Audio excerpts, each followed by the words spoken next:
Noël vient tout juste de passer, l'écosystème crypto lui ne s'arrête pas pour autant. Même pendant les fêtes ça bouge et ces dernières heures, impossible de passer à côté d'une info qui a fait beaucoup parler, je veux bien évidemment parler de Trust Wallet. Depuis le 24 décembre, un incident de sécurité circule et c'est important de le dire, Trust Wallet n'a pas été hacké dans son ensemble. Ce n'est ni le protocole ni le token TWT qui sont en cause. Le problème concerne la version 2.68 de l'extension du navigateur Trust Wallet qui a été compromise. Des utilisateurs y ont importé leur site phrase et leurs fonds ont ensuite été siphonnés. On parle ici de plus de 6 millions de dollars qui se sont envolés. Trust Wallet a reconnu l'incident, demandé aux utilisateurs concernés de mettre à jour vers la version 2.69. Pendant que cette news faisait le tour de l'écosystème, le marché lui continue d'avancer. Ce matin, ce sont 23,8 milliards de dollars d'options sur Bitcoin qui arrivent à échéance. Un montant énorme et ce genre d'événement peut clairement faire évoluer le prix à court terme. Je veux bien sûr te parler du max pain, c'est le niveau de prix où l'expiration des options provoque le plus de pertes possible pour les traders. Pour cette échéance, il est estimé autour des 96 000 dollars. Ça ne veut pas dire que le Bitcoin va forcément y aller, mais statistiquement, le marché a souvent tendance à s'en approcher, ou du moins à ne pas trop s'en éloigner. Entre le FUD autour de Trust Wallet et cette expiration massive d'options sur Bitcoin, ça peut bouger ce week-end. Bonjour à tous, moi c'est Guillaume, bienvenue sur la chaîne Objectif Lune. Nous sommes le vendredi 26 décembre, aujourd'hui on va décortiquer le graphique du Bitcoin, puis on enchaînera avec ETH et Sol, avant de terminer bien sûr par le graphique du TWT. Mais avant de passer sur les graphiques, faisons un tour rapide du marché. Ce matin, BTC s'échange à 88 547 dollars en progression de 1,27%. ETH s'approche des 3000 dollars avec une progression de 1,08. BNB stagne à 840 dollars. Sol est en légère progression de 0,3% à 122 dollars et XRP régresse de 0,4% à 1,86 $. Et maintenant qu'on a vu ce qui se passait sur le marché, passons directement sur le graphique du BTC. On peut voir que depuis le 21 novembre ici, il ne se passe pas grand chose. On est toujours dans une phase de range comprise entre les 80 600 et les 94 588. Qu'à l'heure actuelle, pour repartir à la hausse, il faudrait ici qu'on vienne casser notre dernier plus haut RSI, ce qui nous permettrait d'avoir une continuation haussière et d'aller chercher ici ces targets. Donc la zone des 98 439 et des 107 084 avec une zone de best price qui serait comprise, elle, entre les 102 244 et les 103 782. C'est une zone qui est en corrélation et qu'on a déjà vu. Donc la corrélation se fait entre les 103 399 et les 108 783 qui correspond au retracement de l'ensemble du mouvement baissier initié depuis le 6 octobre sur les 0,5 et 0,618 de Fibonacci. C'est une zone d'ailleurs que je vous avais partagée déjà depuis un petit moment. Et allons voir ce que nous dit le H4. Donc comme pour le D1, si notre RSI vient casser ici notre pivot haussier, dans ce cas-là nous serions dans une continuation haussière.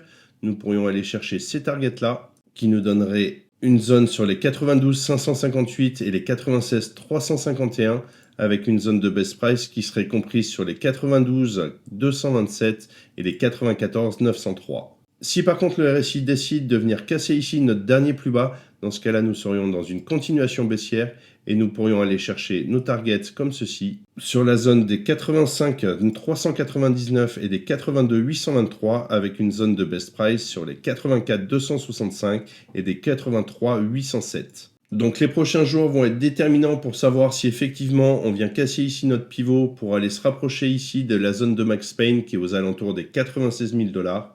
Ou alors si on casse vers le bas, dans ce cas-là, on ira chercher la zone des 85-82. Ce que je te partage ici reste bien évidemment mon analyse du marché à un instant T. Ce n'est pas un conseil en investissement. Et comme toujours, je t'invite à faire tes propres recherches et à adapter ta stratégie à ton profil de risque. Et maintenant qu'on a vu BTC, on peut se pencher tout de suite sur le graphique d'Ethereum. Dans la configuration actuelle, on peut voir que nous avons du côté du RSI notre droite de tendance qui est pour le moment sauvegardée. Si notre dernier plus haut ici venait à céder, nous serions alors dans une continuation haussière et nous pourrions aller chercher les targets comme ceci sur la zone ici les 4109 et les 3599 avec une zone de best price qui serait comprise sur les 3914 et les 3824. C'est une zone qui serait en corrélation avec le retracement de l'ensemble du mouvement baissier initié depuis le 24 août qui nous donne, elle, des targets sur les 0,5 et 0,618 sur les 3790 et les 4064. Bien évidemment, il faudra ici qu'on vienne casser notre dernier plus haut pour valider cette option. Et je vous propose tout de suite de passer sur le H4 pour voir un petit peu ce que ça donne. Donc sur le H4, on peut voir qu'on est venu chercher ici nos targets qui étaient définis sur les 2775 et les 2526 avec une zone de best price sur les 2665 et les 2621. On est venu toucher juste ici la première intention.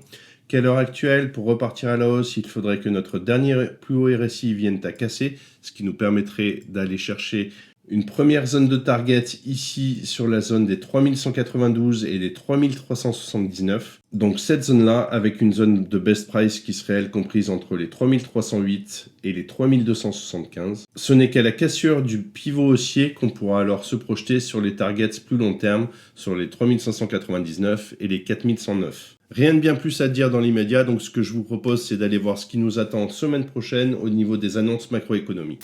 La semaine prochaine s'annonce chargée, avec plusieurs chiffres à fort impact qui peuvent clairement influencer le marché des cryptos. Lundi, on aura la publication de la balance commerciale des États-Unis, donc c'est un indicateur important pour le dollar et pour le sentiment global des investisseurs. Mardi, rendez-vous clé avec les minutes du FOMC. Le marché va scruter chaque mot pour voir si la Fed reste sur sa politique monétaire ou si un assouplissement commence à se dessiner. Mercredi, gros focus sur le marché du travail avec les demandes initiales de chômage, la moyenne sur 4 mois et les allocations chômage continu. Des chiffres en hausse pourraient raviver les craintes sur l'économie américaine, mais aussi soutenir les actifs risqués. Bref, une semaine très sensible avec pas mal de potentiel pour créer de la volatilité. Donc si tu trades, reste attentif aux horaires et évite de te faire surprendre. Et maintenant qu'on a vu ce qui nous attend la semaine prochaine, je te propose de passer directement sur le graphique du Solana.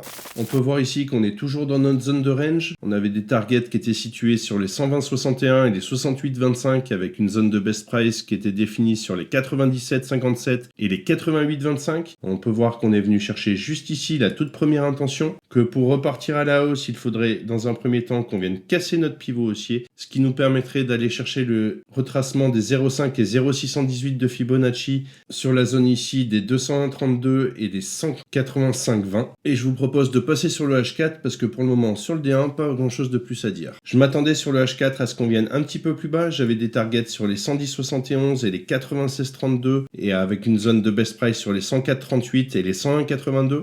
Zone qui était en corrélation avec mes targets plus long terme. Ce qu'on peut voir du côté du RSI, c'est que nous avons ici une divergence et que potentiellement nous avons atteint notre point bas à ce niveau-là. Pour repartir à la hausse, vous le savez maintenant, il faudrait qu'on vienne casser notre pivot haussier, ce qui nous permettrait d'aller chercher nos targets un petit peu plus long terme. Si tu aimes ce type de contenu et que ce n'est pas encore fait, pense à liker, à t'abonner à la chaîne et à activer la cloche pour ne rien manquer de mes prochaines vidéos. Je te laisse tous les liens utiles juste en dessous dans la description. Et maintenant, passons sur le dernier graphique de notre vidéo, celui du Trust Wallet Token, le TWT. Regarde notre graphique, nous pouvons voir que nous pouvions aller chercher nos targets ici sur la zone des 0,8155 et des 0,3812 avec une zone de best price qui était comprise entre les 0,6244 et les 0,5471, que sur un petit peu plus court terme, on avait des targets qui étaient en corrélation sur les 0,8734 et les 0,5928, avec une zone de best price qui était comprise entre les 0,7499 et les 0,6999. Ce qui veut dire qu'on avait une zone de corrélation qui était comprise entre les 0,8155 et les 0,5928, donc cette zone-là. Dans un premier temps, nous pourrions corriger l'ensemble du mouvement baissier initié depuis le 11 novembre sur les 0,5 et 0,618 de Fibonacci, c'est-à-dire les 1,1117 et les 1,0450. Si par contre c'est notre pivot haussier qui casse, dans ce cas-là on pourrait corriger l'ensemble du mouvement baissier initié depuis le 8 octobre sur la zone des 0,5 et 0,618 de Fibonacci, c'est-à-dire les 1,2479 et les 1,3625.